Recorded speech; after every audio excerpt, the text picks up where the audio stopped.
Guys, welcome back to my channel Mampi lifestyle. চলে এসেছি সকাল সকাল আবার তোমাদের সাথে নতুন একটা ভ্লগ ভিডিও নিয়ে।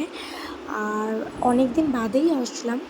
আর সকালবেলা ঘুম থেকে উঠেই মাত্র আমি কাজ বাজ সেরে আমি একটু জানলার কাছে এসেছিলাম। এসে দেখলাম আমার একটা গাছ লাগিয়েছি, গাছটা পড়ে গেছে। তো তার মধ্যে সঞ্জয় এসেছিল, সঞ্জয়কে বললাম গাছটা তুলে নিয়ে আসো, যাও। ও চলে গেল গাছটা তুলে আনতে, আরও তুলে নিয়ে চলে এসেছে। আর আজকে জানো তো, আজ হচ্ছে জন্মাষ্টমী, তো সবাইকে জানাই শুভ জন্মাষ্টমী। তো সঞ্জয় চলে এসেছিলো এই যে সব বাজার হাট নিয়ে। আর তার মধ্যে আমি তখন ঘর গোছাচ্ছিলাম। এসে ও একটু আমার সাথে সাথে হেল্প করছিলো সকাল সকাল, আর হেল্পও করছিলো, একটু খুনসুটিও করছিলাম দুজনে মিলে। তো পুরো কমপ্লিট করে নিয়েছি। তো ও যেহেতু কাজ থেকে এসছে সবে, আর কাজ বাজ করে ও একটু কষ্ট হয়ে গেছে, তার মধ্যে আমি রেডি হয়ে বেরিয়ে গেছিলাম বাজারে।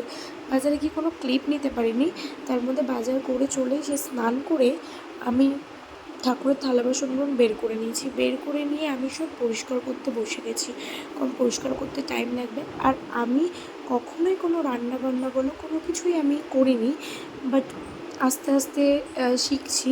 আর আজকে যেটুকুনি করেছি আমি ফার্স্ট টাইম করেছি প্রত্যেকটা জিনিস। তো খুব ভালো হয়েছিল। আমার গোপালের কৃপায় আমার সত্যিই সব কিছু ভালোভাবে হয়েছিল। আমি শাকসবজি কেটে আমি পায়েসটা বসিয়ে দিয়েছিলাম। পায়েসটা কমপ্লিট করার পর আমি ভাজাভুজিগুলো কমপ্লিট করে আমি তাল ছানতে বসে গেছিলাম। তো তালও আমি ফার্স্ট টাইমই ছেনেছিলাম। তো তারপরে সব কিছু গুছিয়ে নিয়ে সব কিছু কমপ্লিট করে আমি চলে এসেছিলাম গোপালের জন্যে সব জিনিস রেডি করতে। আর ওই যে দোলনাটা দেখলে, ওটা আমার যা নিয়ে এসেছিলো আমার গপুর জন্মদিনের জন্যে গিফট ওর।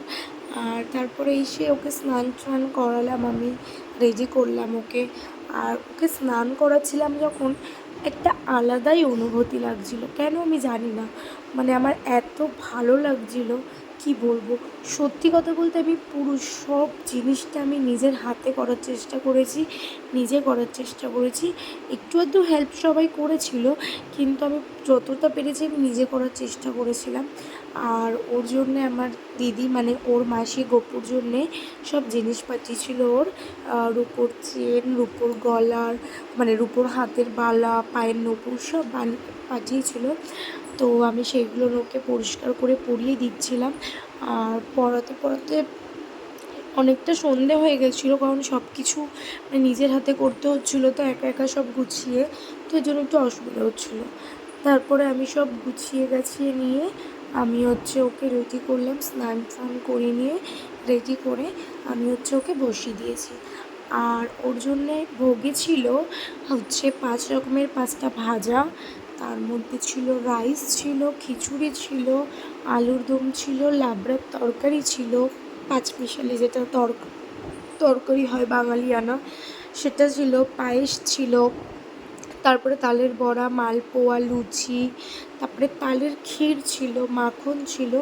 সবটাই ওকে দেওয়া হয়েছিল, যতটা যেরকমভাবে আমি গুছাতে পেরেছিলাম। আর সত্যি মানে গুছিয়ে আমার খুব ভালো লেগেছিলো।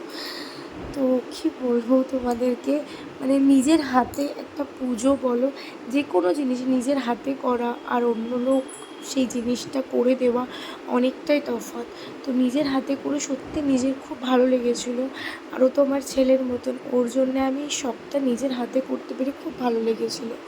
তো তারপরে পুজো কমপ্লিট করে আমরা নমস্কার করতে চলে এসেছিলাম, ঠাকুরকে প্রণাম করতে।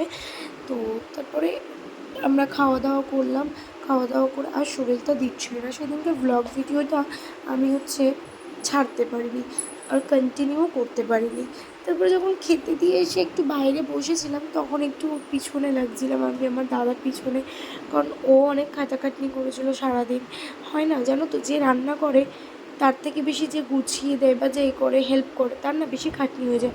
আর সবথেকে বড় কথা, ও রান্নাবান্না জানে না, আর ওকে করতে দেওয়া হয়নি, ওর বেশি খাটনি হয়ে গেছে এদিক ওদিক করে। তো তারপরে খাওয়া দাওয়া করে পরের দিন সকালবেলা আমি উঠে, এতগুলো বাসন কেউ ছিল না বাড়িতে, সব কটা বাসন একা একা গুছাতে হয়েছে। গুছিয়ে পরের দিন একটু ছোট কিছু বাচ্চাদেরকে খাওয়ানোর চেষ্টা করেছিলাম আমি। তো সব কিছু কাজ বাজ সেরে ঠাকুরকে পুজো দিয়ে আমি হচ্ছে ছোটো ছোটো বাচ্চাগুলোকে ডেকে এনে তাদেরকে খাওয়াই। তো এই হচ্ছে, কারণ তাদের ফেসটা তোলা উচিত না, আমি তাই তুলিনি। আর ভিডিওটা একটুকুনি ভালো লাগলে অবশ্যই like, comment, share and subscribe করে